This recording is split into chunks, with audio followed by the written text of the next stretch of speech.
வணக்கம் ஃப்ரெண்ட்ஸ், இன்றைக்கி வீடியோவில் என்ன செய்ய போகிறோன்னா கடலைக்கறி தாங்க செய்ய போகிறோம். நான் கடலைக்கறி நான் ஒரு 8 மணி நேரம் ஊற வச்சு எடுத்திருக்கேன். இப்போ நீங்கள் காலையில் செய்கிறதா இருந்தால் நைட்டே ஊற போட்டுடணும். நைட்டு செய்கிறது வந்து காலையில் ஊற போட்டுடணும். அப்போ தான் இது நல்லா ஊறிச்சனா தான் நல்லா சாஃப்டாக வேகும். இதை எடுத்துக்கிட்டாங்க, ஊற வச்சு எடுத்துருக்கேன். இப்போ அதுக்கு தேவையான அளவுக்கு நான் பாருங்கள் பூண்டு எடுத்திருக்கேன், இஞ்சி கொஞ்சம் எடுத்திருக்கேன், தேங்காய் வந்து ஒரு சின்ன கப்பு ஃபுல்லாக எடுத்திருக்கேன், ஒரு மீடியம் சைஸ் தக்காளி வந்து 4 எடுத்திருக்கேன். இப்போது இதெல்லாம் அரைச்சி எடுத்துக்கலாங்க. இங்கே பாருங்கள், இஞ்சி பூண்டு தேங்காய் தக்காளி நல்லா அரைச்சி எடுத்துட்டேன். இப்போ வாங்க எப்படி செய்யுதுன்னு பார்ப்போம். இங்கே பாருங்கள், அடுப்பு ஆன் பண்ணி குக்கர் வச்சுக்கலாம்.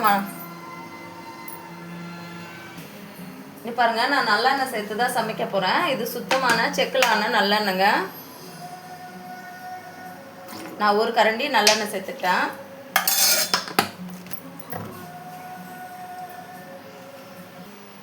இங்கே பாருங்கள், எண்ணெய் சூடானதும் கடுகு சேர்த்துக்கலாம்.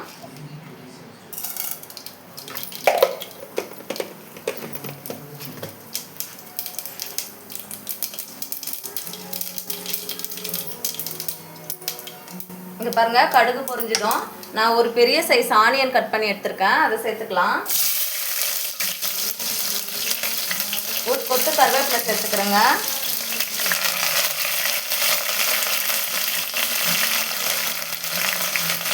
இது கூட கொஞ்சமாக உப்பு சேர்த்து நல்லா வதக்கி எடுத்துக்கலாங்க. உப்பு சேர்த்து வதக்குனா சீக்கிரமாக வதங்கிடுங்க.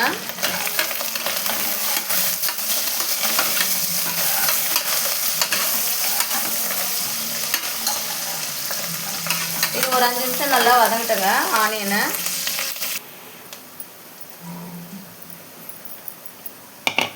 ஆனியன் இப்போ பாருங்க, ஆனியன் நல்லா ப்ரௌனாக வதங்கிருச்சு.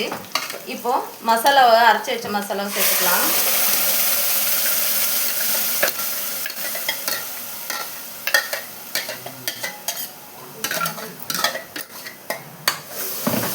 மசாலாவை சேர்த்து நல்லா கலந்து விட்டுக்கலாங்க. ஒரு 2 நிமிஷம் இது நல்லா கொதிக்கிட்டோம்.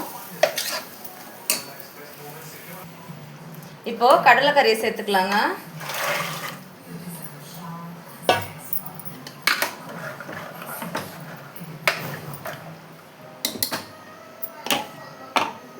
இப்போ தேவையான அளவுக்கு காரம் சேர்த்துக்கலாங்க. நான் மிளகாய் தூள் சேர்த்துக்கிறேன். உங்களுக்கு எவ்வளோ காரம் தேவையோ அந்த அளவுக்கு சேர்த்துக்குங்க. கடலைக்கறி கொஞ்சம் காரமாக இருந்தால் தாங்க நல்லாயிருக்கும்.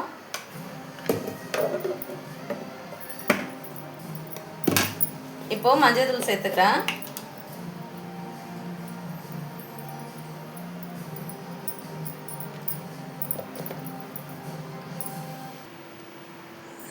இப்போது தேவையான அளவுக்கு தண்ணி சேர்த்துக்கலாங்க. நான் தேங்காய் தக்காளி அரைச்சி ஊற்றுந்து மிக்ஸி ஜாரு நிறையா இருந்தது, அதே வாஷ் பண்ணி ஊற்றிக்கிட்டேங்க. இப்போது தேவையான அளவுக்கு உப்பு சேர்த்துக்கலாம்.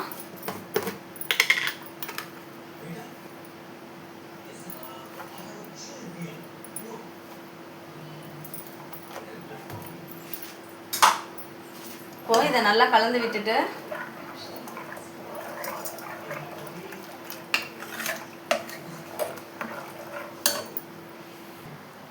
இப்போது கொஞ்சம் கொத்தமல்லி சேர்த்துக்கலாங்க. சரி, இப்போ மூடி போட்டு ஒரு 12 விசில் வச்சு எடுத்துக்கலாங்க. 12 விசில் வச்சு எடுத்தால் தாங்க வந்து கடலைக்கறி நல்லா வேகும். அப்போ தான் சாப்பிட்றதுக்கு ரொம்ப சாஃப்டாக டேஸ்ட்டாகவும் இருக்கும். இப்போது மூடி போட்டு விட்டுட்டேன், 12 விசில் வரட்டுங்க. அதுக்கப்புறம் வந்து பார்க்கலாம். இங்கே பாருங்கள், 12 விசில் வச்சு நான் ஆஃப் பண்ணிட்டேன். இப்போது ஓப்பன் பண்ணி பார்க்கலாம். இப்போ பாருங்கள், ஈஸியான முறையில் டேஸ்டியான கடலைக்கறி வந்து ரெடி ஆகிடுச்சுங்க. பாருங்கள் எப்படி இருக்குது. நீங்களும் இதே மாதிரி செஞ்சு சாப்பிட்டு பார்த்துட்டு எப்படி இருக்குன்னு கமெண்ட் பண்ணுங்கள். இந்த வீடியோ பிடிச்சிருந்தால் லைக் பண்ணுங்கள், ஷேர் பண்ணுங்கள், சப்ஸ்கிரைப் பண்ணுங்கள். மறக்காமல் பக்கத்தில் உள்ள பெல் பட்டனை கிளிக் பண்ணுங்கள். அப்போ தாங்க அடுத்தடுத்து போடுற வீடியோ உங்களுக்கு நோட்டிஃபிகேஷனுக்கு வந்து சேரும். இப்போது நான் இதை சர்வ் பண்ணி காட்டுறேன் பாருங்கள். இதை இட்லி, தோசை, புட்டு எல்லாத்துக்கூட வச்சு சாப்பிட்லாங்க. ரொம்ப டேஸ்ட்டாக இருக்குங்க. நான் இதை சர்வ் பண்ணி காட்டுறேங்க. இங்கே பாருங்கள், நான் இட்லி கூட சர்வ் பண்ணியிருக்கேன். சாப்பிட்டு பாருங்கள், ரொம்ப டேஸ்ட்டாக இருக்கும். நெக்ஸ்ட் வீடியோவில் பார்க்கலாங்க.